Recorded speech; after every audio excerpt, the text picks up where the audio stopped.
Hey all, Tom here, and welcome back to another episode of Car Topics Explained. In a semi-desperate attempt to revive this series and this channel, today I am going to show you how to build some of the most iconic Fast and Furious cars ever. If this video does well, thanks to your comments, smashing of like buttons, and people even subscribing, I'll do more of these. In today's episode, we will be focusing on Brian's Eclipse, the orange Supra, and Brian's silver R34 Gtr. So for those of you that are veterans of this series, you may be thinking, Tom, why are you making this video?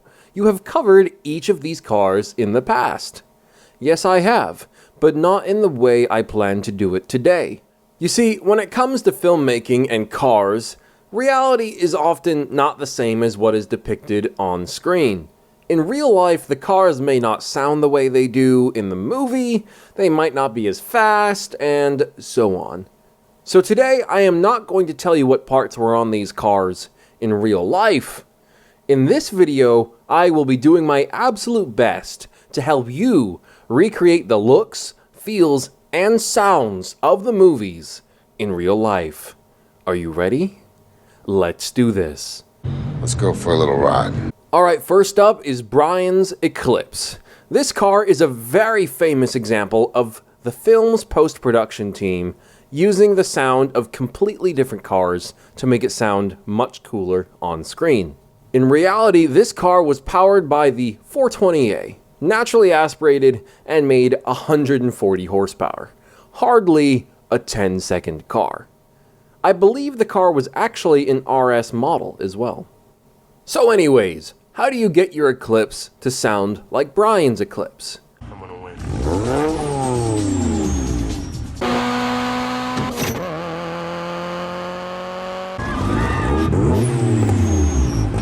Well, it would appear the sound team used a combination of two cars. A Turbo Integra, which I imagine was powered by some kind of V18 motor, and then also a supercharged CRX powered by a B16. For the blow-off valve sound, you'll want a Greddy Type S. It's a discontinued part, but you can find them on eBay all the time for not that much money. As for which motor you should even go with, I have no idea. You're basically putting a B-Series into a 2G Eclipse if you want to get the sound exactly right. Whatever motor you go with, you're going to want to build it up if you want to run a 100 shot of nitrous. I mean NOS. I need NOS. Personally, I would just do what the original owner did, which was put a couple of bottles in the car and not have it actually be functional, or at the very least, not have it be functional at first.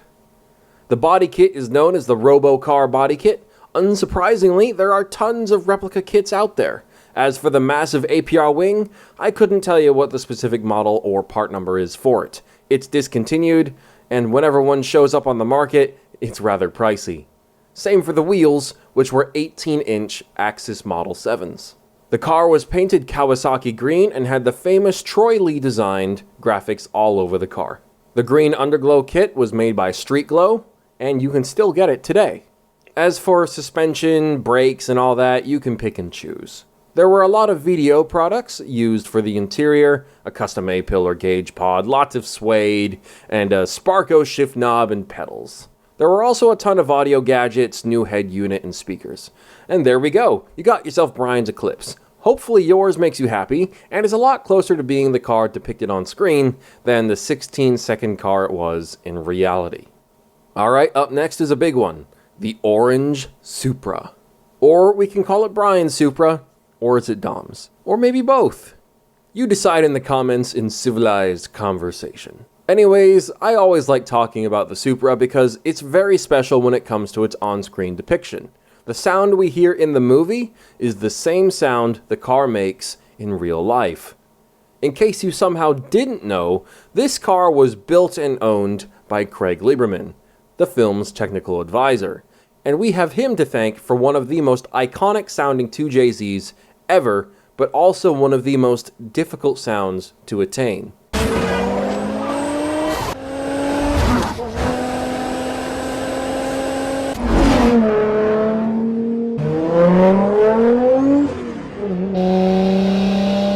in real life, this car made 540 to 570 wheel horsepower, which is pretty good, though perhaps not enough to beat a 900 horsepower drag car on drag tires.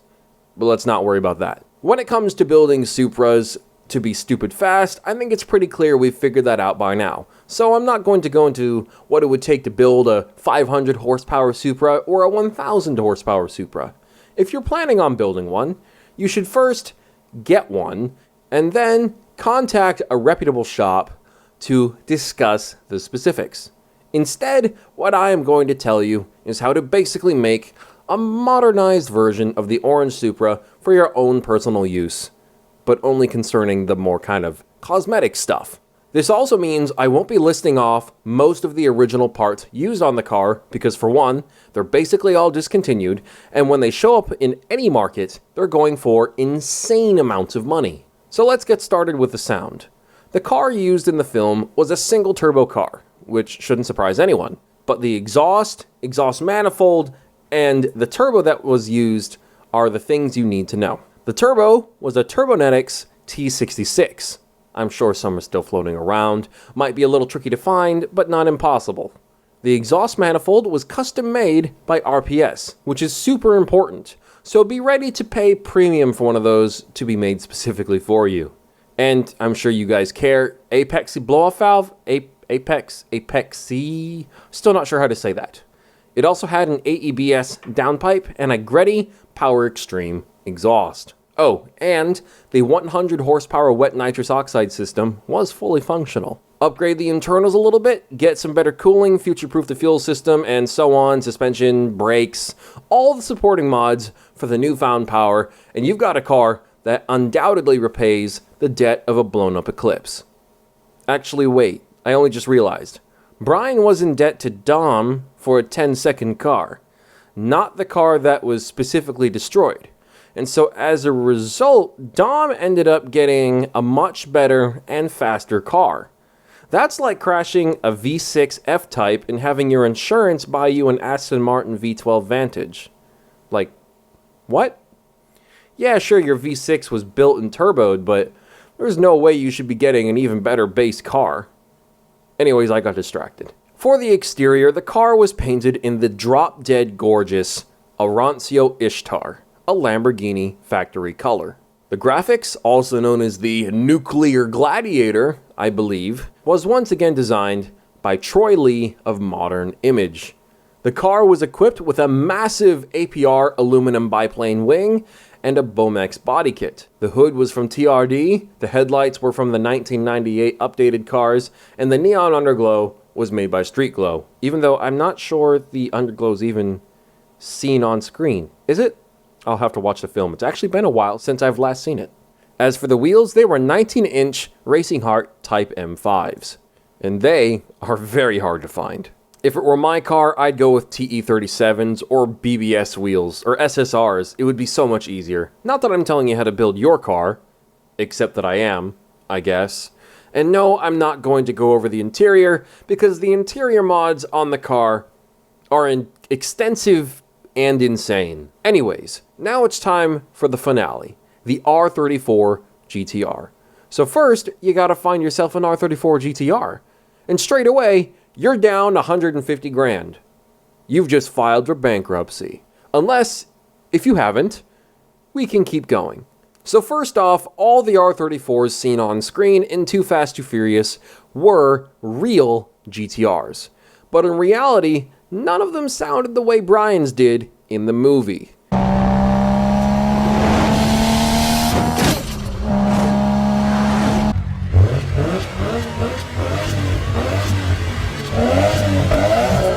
Since all of the cars were brought in by Motorex, I have reason to believe that at least 2 of the cars recorded for the sounds in post-production were other cars imported by Motorex.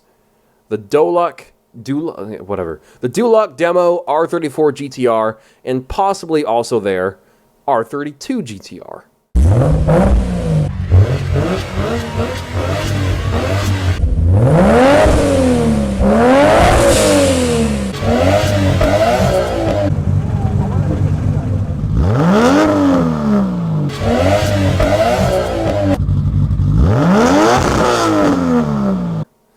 cars were equipped with single HKS T04Z turbos, HKS exhaust systems, and so on.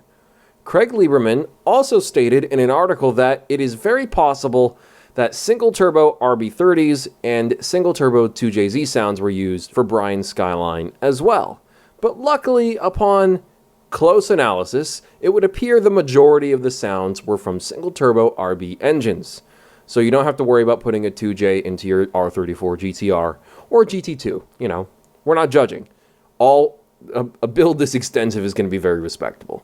Anyways, so if you want the sound, wait, I already have a video about this, and it has 2 million views. So if you want to watch that and learn more about this in greater detail, do that. So I'll be brief here. To replicate the sound of Brian's R34 GTR with your own R34 GTR, you really only need to concern yourself with the turbo setup. You need to go from twin turbo to single turbo. And as luck would have it, HKS is offering an updated version of the T04Z turbo kit they used to have back in the 90s and early 2000s. It's called the HKS GT3 4R Special Setup Kit. It's a single turbo kit that comes with everything you need, even the single turbo configured front pipe, making the exhaust system much more straightforward to set up. That single turbo kit with an HKS high power exhaust and one of their stroker kits and cams, and you'll nail the sound of Brian's R34. If you can find a T04Z kit, then even better, but that would be extremely hard and expensive, obviously. So now that you've nailed the sound and are potentially making some good power once the supporting mods are sorted out, now it's time for the styling. The car wears parts from C-West, specifically the front bumper, rear bumper, side skirt, and the all-carbon wing. All of those parts are from C-West, and you can still get them today. The C-West parts that weren't used on the car include the trunk, hood, and headlight eye lines. The wheels were 19-inch HRE 446Rs. Yeah, good luck finding those. The 150 horsepower direct port nitrous system was functional, and the bottles were made of carbon fiber. The silver paint used in the movie is cited as House of Color Platinum Pearl, and then of course there is the Shelby style blue livery and manufacturer decals and blue street glow underglow, which I doubt would be road legal because of that color, so just be careful with that one. You could probably just get some LEDs, switch the colors to silver when you're driving and blue when you're parked, depending on your state. I don't know. It's different in every state. I don't know if there's a federal law that decides. Well, there we have it. I've hopefully just got you started on planning out your dream builds. If you want to learn more about these cars in greater detail, then check out my playlist for this series, Car Topics Explained. Oh, and by the way, this is the 50th episode of this series, which means you've got tons of content just like this that you can watch. From stuff about movie cars and race cars to rare cars and interviews with interesting people like the tech advisor of the first Fast and the Furious film, Craig Lieberman, and Sean Morris, someone who has worked at MotorX and on the Fast and Furious films. I also play lots of racing games, such as Need for Speed, Forza, and so on. Anyways, that's enough for today. I hope you all have enjoyed this video. And hey, if you like what you've seen so far and you're not subscribed yet, then fix that, because you'll love what I've got planned. And join me for more content like this, and see what happens when I build a BMW M3 GTR for the street. Thank you all so much for watching. I'm Tom the Racing Joker, signing out. Bye-bye.